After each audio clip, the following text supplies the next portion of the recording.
Well, look who we have here on the field in beautiful Santa Clara, and look at the smile on this guy's face. First of all, what do you got going on the right hand there? You got you got your Super Bowl ring and another one? What's going on?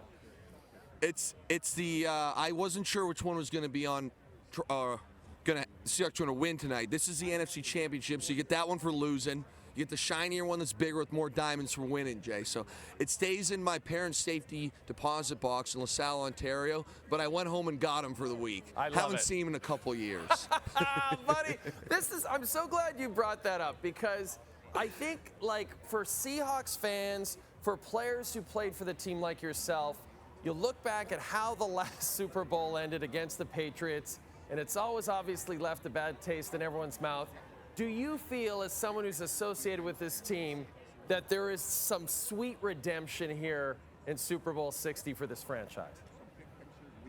I'll tell you what, Jay, all week I've said it's not for the players, but there is for the fans. But quite honestly, that was not true after what I experienced tonight.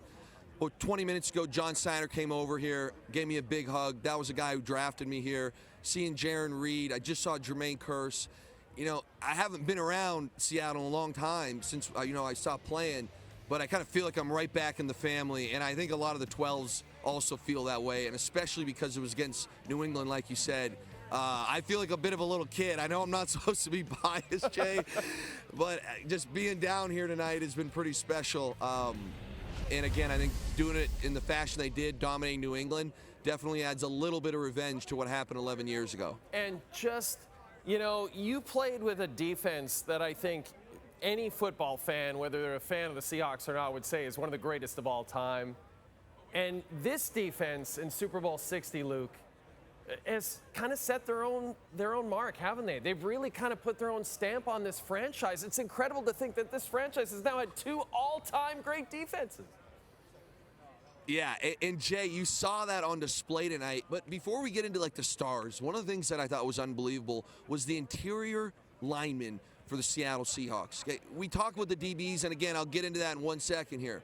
But Byron Murphy, Leonard Williams, Jay Onrait, these guys dominated up front, which allows the defense to play that too-high shell.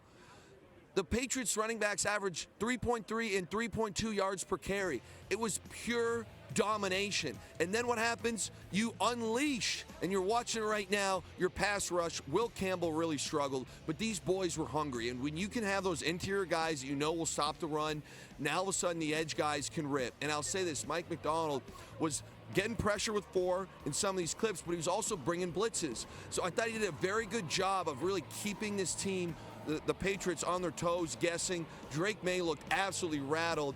You had this front 4 that was dominant. The back end with Witherspoon, I mean, just unbelievable. They played too-high shell. You said it. It's a little different from the Legion of Boom in the sense that Legion of Boom lined up, played cover 3, and dared you to beat us. There's a little more scheme involved in this. But when you have unsung heroes that play as selfless as their D-line does, the sky's the limit. And what has happened here will be studied for the next few years in the NFL, because teams are going to try and emulate and copy what Seattle's able to do defensively this year. You mentioned the O-line for the Patriots and how they struggled, Luke. And, Drake Maye struggled. Drake Maye, I mean, you can't really undersell how amazing this season was for Drake Maye. He's second in MVP voting. He almost won it, Luke. He almost won it, but he was so dominated in this game by the Seattle defense. Who would you put the blame on for Maye's struggles on Sunday? I would start with Josh McDaniels. Clearly, what they thought they'd be able to accomplish, his offensive coordinator, did not get done. But to me, it was a unit failure from top to bottom. Drake Maye was under siege. Yes, 6 sacks, 11 quarterback hits, was running around. But when he could make some throws, I thought he was inaccurate today. So he was sacked a lot, which he was flustered. Then there were some inaccurate throws, as you're seeing right there, just on different pages. Okay, then you talk about the offensive line. You couldn't run the ball. You couldn't hold up. I mean, it was an absolute bloodbath for that unit. And then the next thing, and you'll see these on some of these clips, but one of their best receiving threats is Hunter Henry. And the problem is now with Hunter Henry, he has to chip for Will Campbell because he was getting smoked at left tackle so much. So now, it's just a complete situation where you're dominated because you can't run the football.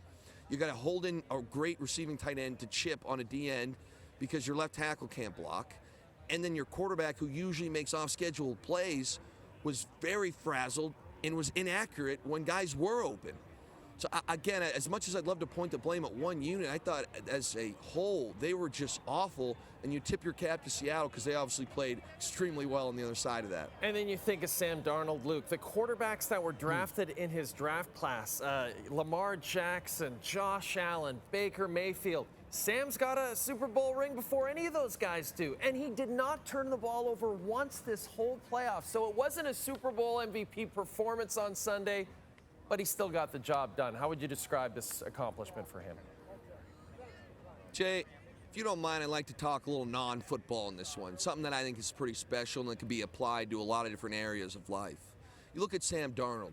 He's been overshadowed by a lot of guys in his draft class who you've just named, some of the biggest names in this league.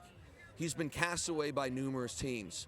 You know how many people have not believed in him, his bosses, whether it's in New York, whether it was in Carolina, whether it was in Minnesota letting him leave. And he comes out here this season, has another 14-win season in an extremely tough division, and then comes out here in the playoffs, has the run that he does. You mentioned it, no turnovers, and now is a Super Bowl champion. I can sit here and tell you how great I think he is as a quarterback, and I do.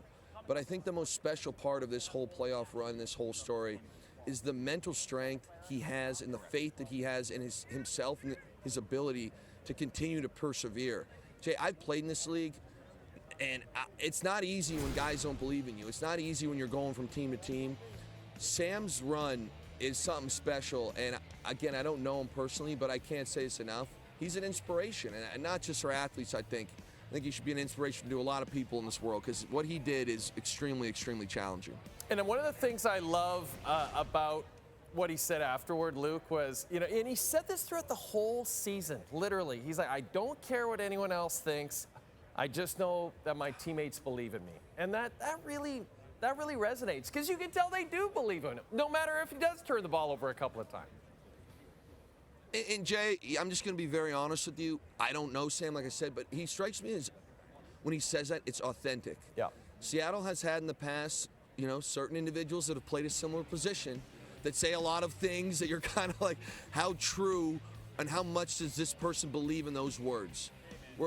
When Sam comes on these interviews, and from the people I've talked about in the building, AJ Barner earlier today on this show, he's a leader because he's an authentic human being that goes out here and does the work himself, leads by example, and just is who he is. And I believe him, again, when he says all that matters to me is that the guys in that locker room, in that huddle, believe in him. And you see it today. As much as football is an X and O game, Jay, and I love the X and O's, there's a huge part of it that is culture, camaraderie, and playing for the guy next to you, and I think Sam embodies all those things. Look, you got to be at that parade. You got to be there covering the parade for us. Like, let's fire up the Bell Media corporate jet. You got to be there. Jay, only if you're coming with me. You and me will be live from one of the floats. I'll sit there and talk to John Snyder and get us tagged on the end of the float. Okay, let's go. There's no way. TSA, you can't turn down that kind of publicity. Come on, let's go. Get home safe, pal. We'll talk to you soon. Thanks so much. Appreciate it, Jay. There have been, and I know Luke loves this stat, there have been 3 popes appointed in the 21st century. Pope Benedict in 2005, Pope Francis 2013, Pope Leo 2025. In each of those seasons, the Seahawks captured the #1 seed in the NFC and reached the Super Bowl.